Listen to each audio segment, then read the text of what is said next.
Hello everyone, it's Joy Nelson from the Denver, Colorado area here in the United States, and I might be on a few seconds early, so I'm just gonna check and try to make sure that I can see myself on my computer so that hopefully I can see comments. This is the Quiet Meadow stamp set with the Meadow dies. And this used to be sold as a bundle, but now you can get them separately. And excuse me, they make a really great combination. You have the dies that cut out some of the things, and then you have the dies that are just kind of standalone. Okay, cool. It looks like everything is good. You can probably hear a little bit in my voice where I'm not quite back to normal yet. But here is the card that I'm going to show you that I made with the Quiet Meadow stamp set and the Meadow dies. I'm going to show you this watercolor background and then, kind of show with these stamps to make it into collage. These stamps just really make a nice collage with the kind of faded words and then the speckles and the other elements in this set. So let's see, we'll just slide this over right here. And to start off, you're going to need a card base of the basic white thick, and it's 4 1/4 inches by 11 inches or 10.5 centimeters by 29.7 centimeters. And they're going to fold that in half, which is 5 1/2 inches or 14.9 centimeters. So you have that all ready to go here. And then also you need a piece of basic black, which is 3 3/4 inches by 5 inches or 9.5 centimeters by 13.9 centimeters.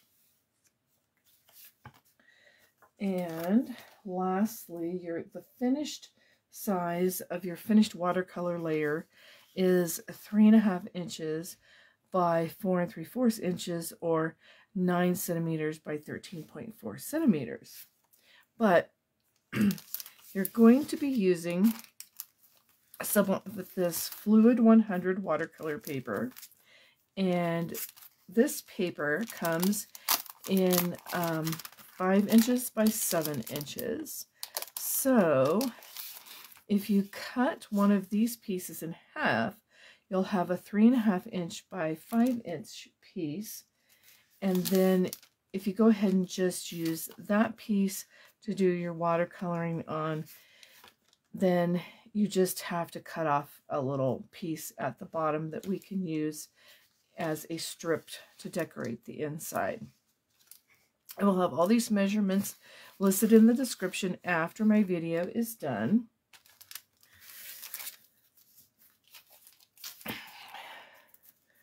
You also need a scrap of basic white. I use the basic white thick, or you could use the shimmer, basic white shimmer paper,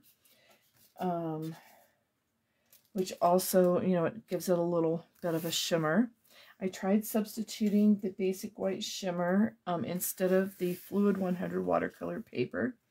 And it does, you can't see it on camera, but it does give a nice little shimmer here. It does not, however, hold up as nicely to the water. See how there's a lot of little bends in that and everything, where the Fluid watercolor paper has much less of that and is a little stiffer.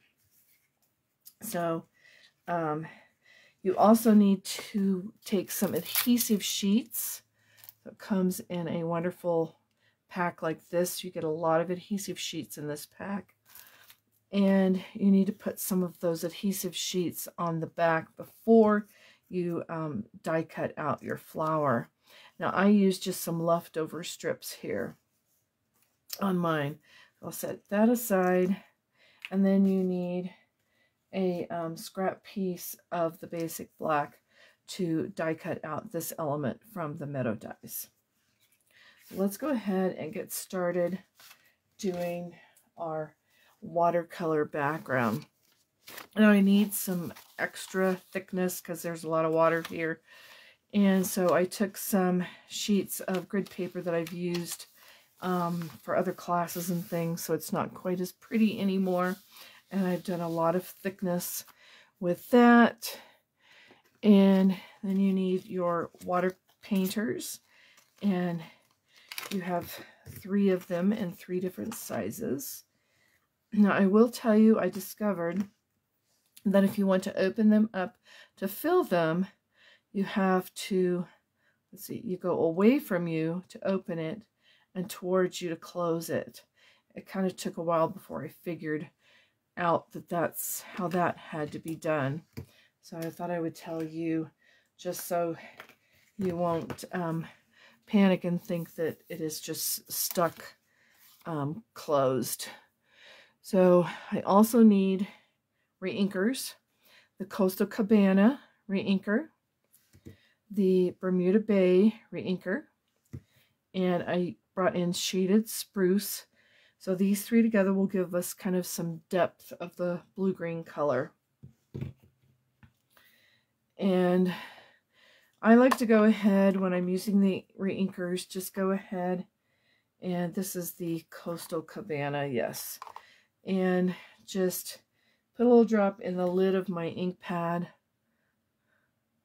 1 or 2 drops, and so that we can start with that. I'm going to first go ahead and squeeze out some water from this water painter. Whoop.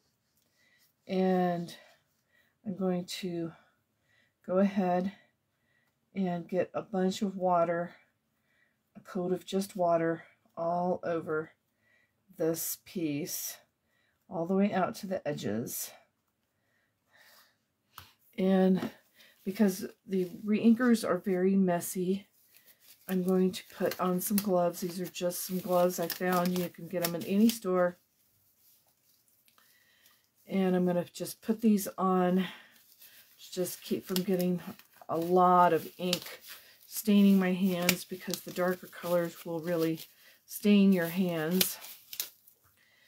And I'm going to get a little bit more water on there so that I've got a good base to kind of float around on. And then pick up some, get a little water in here and pick up some color and just kind of go all over this. This kind of with the Coastal Cabana.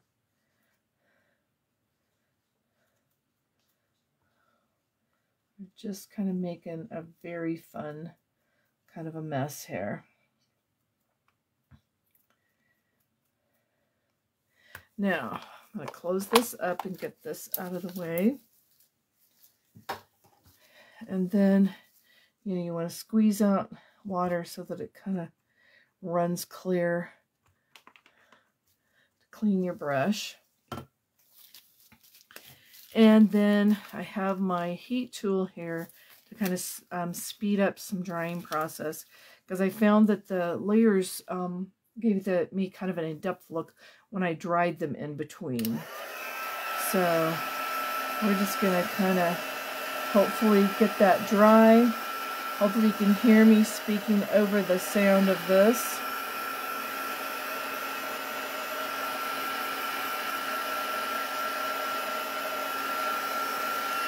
And it doesn't have to be completely dry.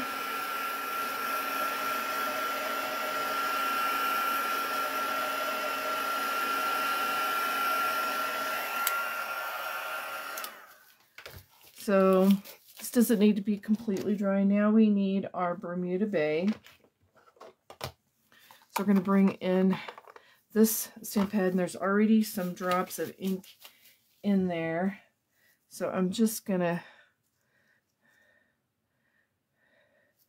kind of get a little water on this, and then just kind of squeeze Kind of put it in some different spots.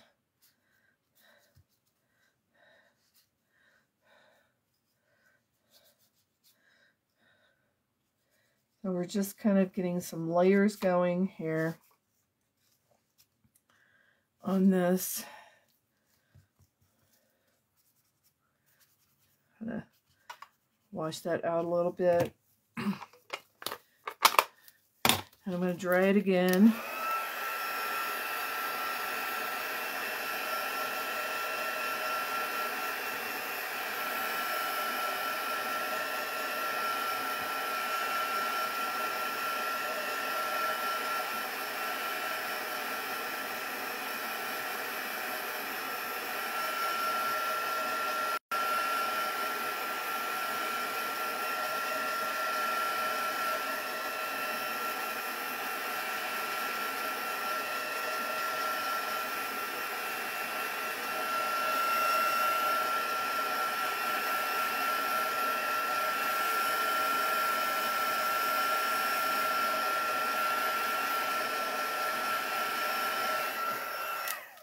Okay, again, it doesn't have to be completely dry. And then let's bring in shaded spruce. Maybe another drop of that.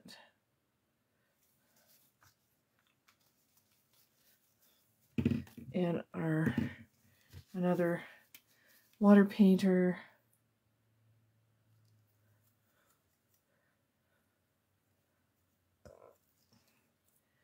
Kind of bring this in.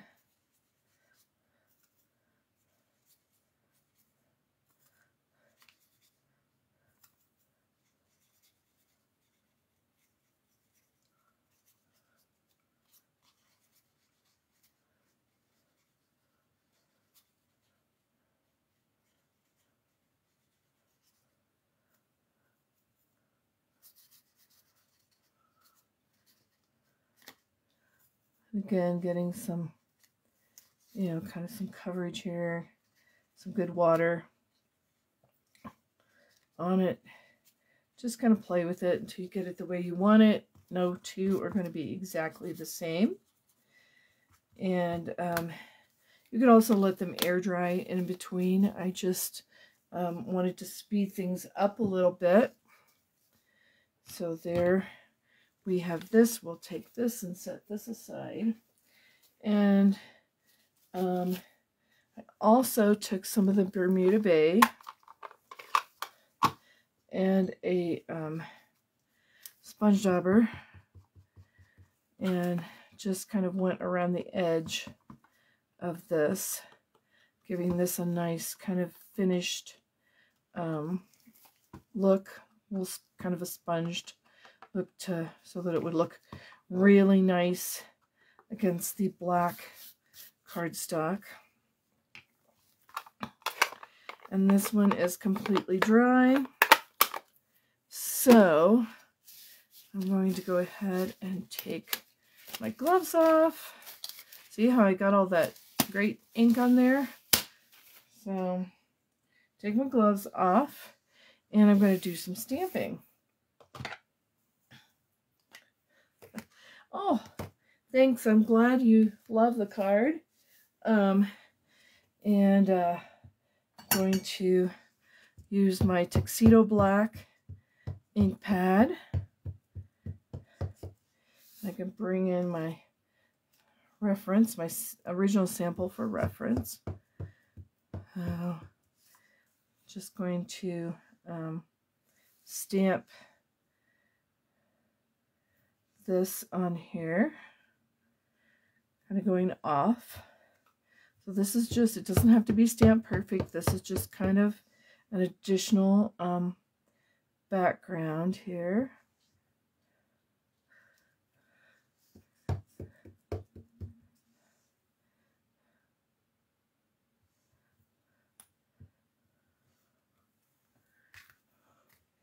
And we're going to set that aside and bring in this flower from this set. All of these stamps are from the same Quiet Meadow stamp set. Doesn't matter if you overlap a little bit on these.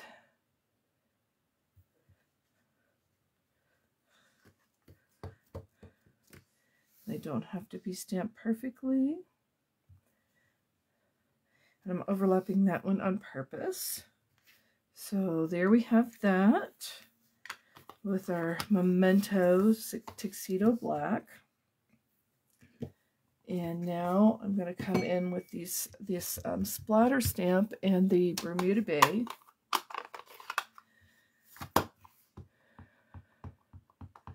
I'm just going to give this a few splatters.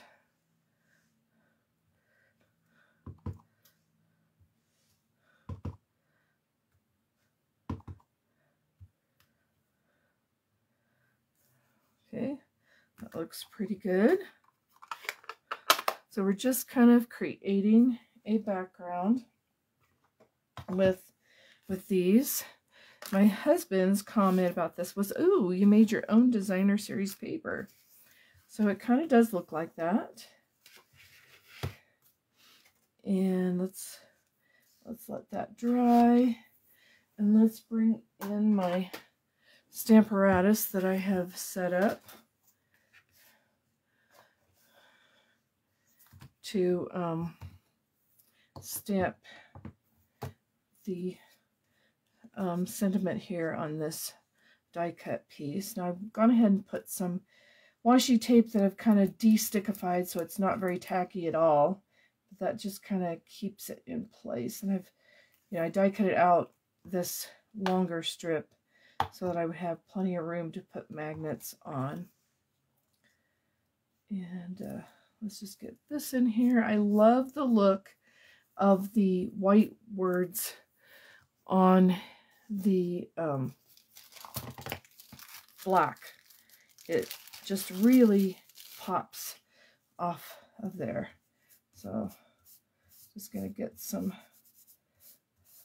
This is one of the embossing buddies, which is an element of the new embossing kit. So we have that, and I have the Craft Whisper White ink pad. I like to use a white ink pad rather than the Versamark if I'm going to have white letters. I feel like I can just see it a little bit better. So I'm going to go ahead and stamp that.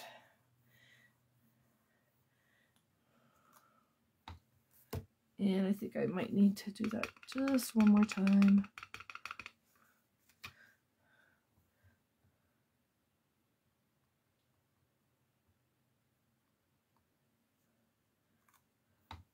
There we go. Well, that's all ready to go. Now I need to bring in the embossing powder. I'm using the white from the Basics embossing powder, set of embossing powders. So I'm going to use the white. I've got this just little cheap plastic container here to catch the excess, and some coffee filters.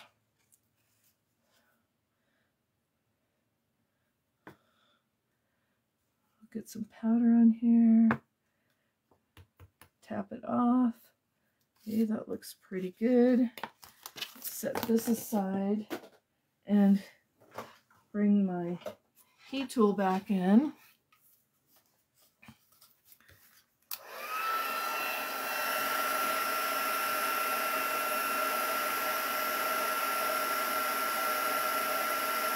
So you want to put it on one spot until it starts melting the powder, and then move it to a different spot.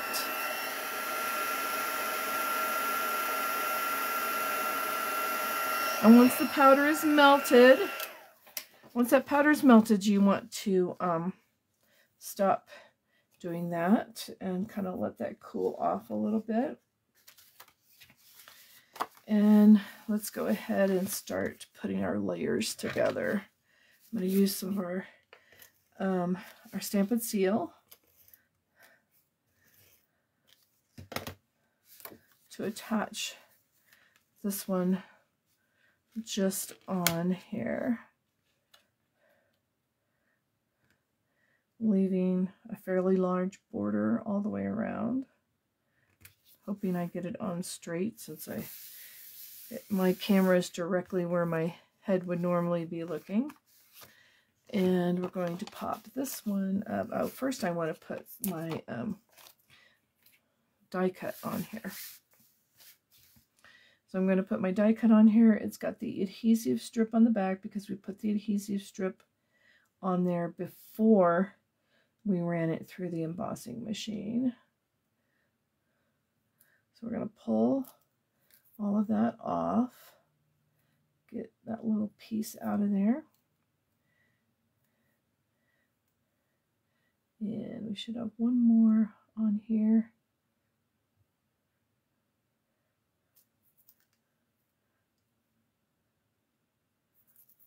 Have another piece.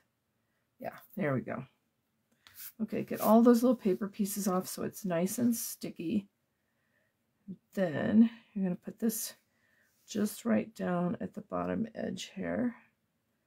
And I did it kind of at an angle.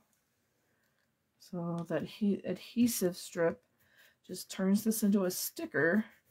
So now this will just stick down directly on here. And we can get some dimensionals. You want to use plenty of dimensionals. You don't want any saggy middles.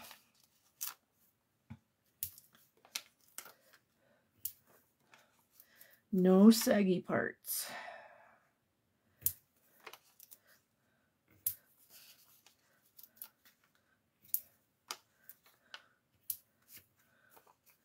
And then a couple here in the center. That's a lot of dimensionals, but dimensionals are cheap. And then we can just take all of these pieces off.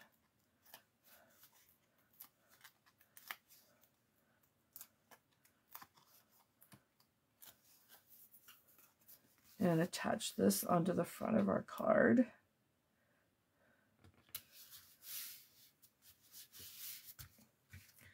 And then I'm going to get some of that powder off so that we have the nice black shining through.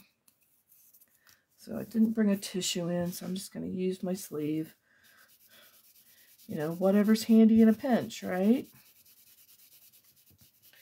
So I want to thank everyone who's watching. Yeah, I'm looking at some of my comments. Yes, Leanne, my husband said that this looked like DSP when I got done with it. So let's see. Now I'm going to get some black. Oh, sorry. I hope I don't continue coughing. I'm going to get some black dimensionals for this black piece here. And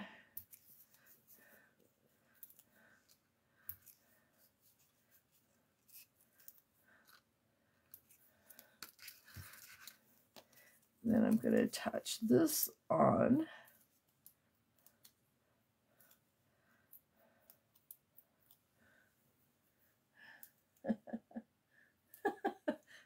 Yeah, yes, my husband. I've been doing stamping for as long as we've been married, so he knows all the stamping terms. He thinks it's really funny when I go into the store and I start talking and stamping up colors when I'm describing things. Now, one last little piece. We need the classic matte dots. And they come with the white, vanilla, gray, and black. And I'm going to use one of these little white ones. I think I used a larger one. So I'm just going to put this right here. So as you've noticed, this card does not have any ribbon on it, and very, just the classic matte dots for additional embellishment. I know my stamping friends who don't like tying bows will be really happy that there's no ribbon on this card. Now I just want to do a little stamp on the inside using this flower from this set and the Memento Tuxedo black ink again. Just going to kind of do it in the corner here.